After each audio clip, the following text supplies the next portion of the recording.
of the book that I'm reading, Best in Class, by Kyle Mitchell and Gary Lipsky. So today's topic is building a team. I like this quote from Helen Keller. And she says, "Alone, we can do so little. Together, we can do so much." The first thing I need to do to become a successful asset manager is to build a team. Second, it is impossible to do everything on my own and be an expert on all those things. Even if I'm not interested in scaling, I still want others to do the job. Fourth, building a team does not happen overnight. Fifth lesson, it takes many months or years to develop a strong relationship, build trust, and cultivate good communication. Sixth lesson, the components of a good team.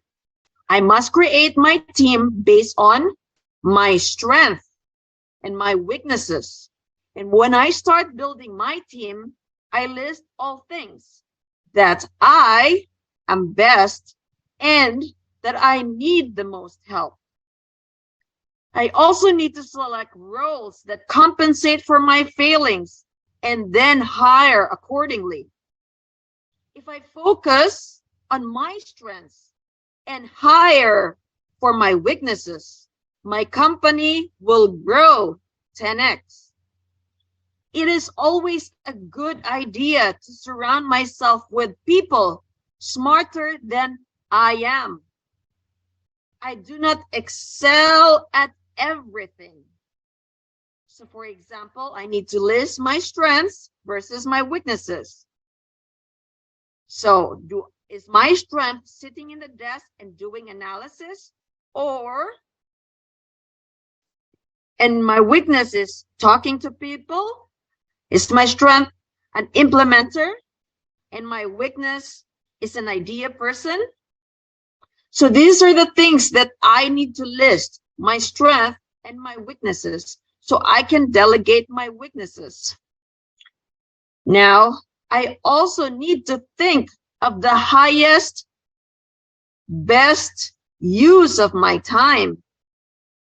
What use of my time creates the biggest impact on my business? What are my key revenue generators? I need to focus on my key revenue generators. Why? Because it's hard to concentrate and excel when I have to do many things. My productivity will skyrocket when I can focus on few things that I do well and then outsource the rest to my team. I need to hire for where I am going, not where I am today. What got me here will not get me to where I am going. Therefore, I need to think big. Where do I want my business to go? What skill sets do I need to accomplish my goals? I need to look for a team that can make my vision a reality. Seventh lesson, put the right people in the right seats. In asset management, it is important to be intentional with everything I do. And this includes who I hire. Why? Because a bad hire can set me back. A good hire can rocket fuel my business. It is important to get it right. Eighth lesson, a crucial part of hiring correctly is choosing the right people for the right seats. For example, if I am not a creative person, I should not be in the accounting. Or let's put it this way. If I am creative, then do not put me in accounting. If I'm not an analytical person, then don't put me in the communications. Ninth lesson, the companies test potential employees to see where they're good fit. Therefore, I need to do it as well. It's not a lot of money and it can save me down the road. The tools that company uses are Myers-Briggs type indicators. Myers-Briggs has 16 personalities. So you can be an extrovert, you could be an introvert, you could be a thinker, a feeler, sensor, intuitive, judger, perceiver. That's the Myers-Briggs. You could also use the tool called DISC. The DISC stands for D, dominance, I, influence, C, conscientious, S, steadiness. So if you're a D person, you care about the performance. You want to break records. And the D dominant persons are great in sales and acquisitions. I, the influencer, they're good in sales. S are more social person and they are supportive. C, they're conscientious. They're detailed oriented, they're logical. They could be the attorney, the accountant. For example, Gary's a person who is a do-it-now person. He gets it right in a caring way. And the last thing that Gary wants to do is to make it fun. So these are the attributes of a CEO or business owner who wants to get the job done. They are not focused on making it fun. The CEO or the owner believes enjoyment is important. There are times to have fun, but on a day-to-day basis, his assessment indicates an emphasis on getting the work done over everything else. Gary's assessment reveals he is not a human resource director, or Gary is not a good administrator. The book says there is no right or wrong assessment. It is very useful to know the different personal types on your team so you can put the right person in the right seat, in the right job. By putting the right people in the right seats, you will rocket fuel your business. So there's two things. One is a visionary person. Second is an integrator. The visionary creates an overall plan for the business. It cannot be the person doing everything. The visionary needs time to work on overall trajectory of the business and not be consumed on the day-to-day working. Whereas the integrator, this takes the vision and see it through. The integrator thrives on creating order out of chaos. They're suited to set priorities, to solve conflicts, remove the obstacles, and the integrator gets the company from point A to point B. I need to have both the visionary and the integrator. The integrators does not necessarily have to be business partners. The integrators can be my employees. 12th lesson, obstacles to team building. The authors found that there are several asset managers who do not take the plunge. The first big obstacle to hiring a team is money. I need to try, therefore, to team up with other people who has different skill sets. Without me costing a lot of money, I can establish a team without hiring. Or the more expensive route is I can pay people, but on an incentive-based pay, and they share in the profits. I just don't go out and hire a whole team suddenly. 14th lesson, I must manage my cash flow or it will sink me. 15th lesson, building a team takes time. 16th lesson, virtual assistants can be a great asset. 17th, I need to manage my team in order to get the best results. Sometimes 85% of my team may be good enough. However, if I can find what motivates that person and get them to do 100%, then that's golden. 18th lesson, hire slow when it comes to team and fire fast.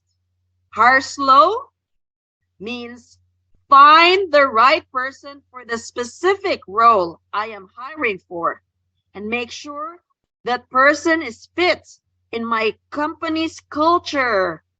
I take time to choose teammates with complementary skills and create a diversified team with multiple viewpoints.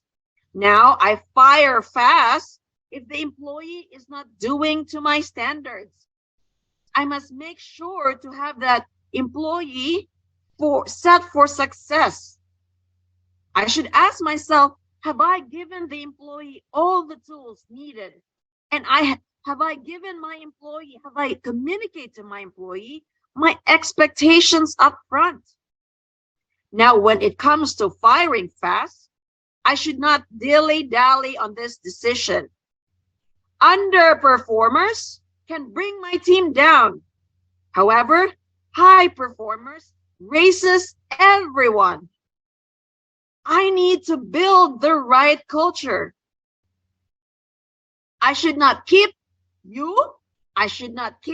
them completely separate. I have to share my team wins. I need to work through struggles together with my team. I need to get to know my team. Now, when it comes to structuring incentives, the key is a motivated team that is all in. With incentives, there's a big upside for them if the company does well. Would I have 50% of the share of a well-oiled company and not work as hard 24/7? Or do I want 75% share, a little bit higher, but I do not have the time to enjoy it because I have to deal with every single problem? With good incentives, employees stay longer, they build consistency, and I build efficiency. The business performs at a much higher level. Now, when it comes to delegation, many people struggle a lot. I struggle a lot when it comes to delegation. I think only I can do it right, and it slows me down. I take on too many tasks, and therefore I do not excel at any. Therefore, I must learn how to delegate. Now, if I struggle with delegation, I think of my repetitive tasks every day that would cost me $20 per hour. Okay? Now I need to find out how much I, the CEO, the owner, the business gets paid in a year, and I need to break that down to weekly and hourly. So for example, if I am the CEO and I get to be paid $520,000 a year, there's 52 weeks in a year. I divide that, and that means I get paid $10,000 per week, or that means $250 per hour. So I need to delegate tasks less than $250 per hour. Now, I know it's hard. Then if it's hard for me, then I can delegate tasks that are $20 or less per hour. And as I continue to grow my company, I keep on delegating. 21st lesson, I need to give up control. That means I need to manage myself. Asset managers are often leaders and visionaries, and it's hard for me to give up control. If I want my business to thrive, I have to be open to things being done in different ways. A team member may not do something as good as I or exactly how I want to do it, and I need to know that that is okay. Now, when it comes to vendors, I need to be building my team, which includes people from outside my company, and that would be property managers, contractors, vendors. I need to ask brokers who can help me find third-party property management or PM, property management that they like. I need to meet with a property manager. I need to get the property management involved in the deal I am interested. Tour the property with the property management, discuss the business plans together. And I ask the property management to create a pro forma, and I also need to do my own pro forma. So we both make pro formas together. I want to develop a relationship where it is okay for me to debate with my property management. I just don't want a yes, sir, yes, ma'am, and tell me I can get a specific rent that is aggressive, because if they cannot deliver on the business plan, then I am no longer in business. The property management will help me set the rents, tell me what renovation is best, and what amenities I need. This all needs to be figured out by visiting the comps. Did my property manager visit the comps? I need to stay knowledgeable. I need to stay involved in my assets. Once a property manager is in place, things would be easier. I just have to make sure that my property manager gets multiple bids for any work needed. 23rd lesson, I should not skimp on time it takes to get the right person on the right seats. 24th lesson, hiring most qualified employees, vendors will save me time and headache. Real estate is a team sport. It is impossible to be expert in everything. Now, when I have a strong team internally and externally, I would be best in class asset manager. I have to remember that there are several team members. So here's a list of the team members I need to be working with.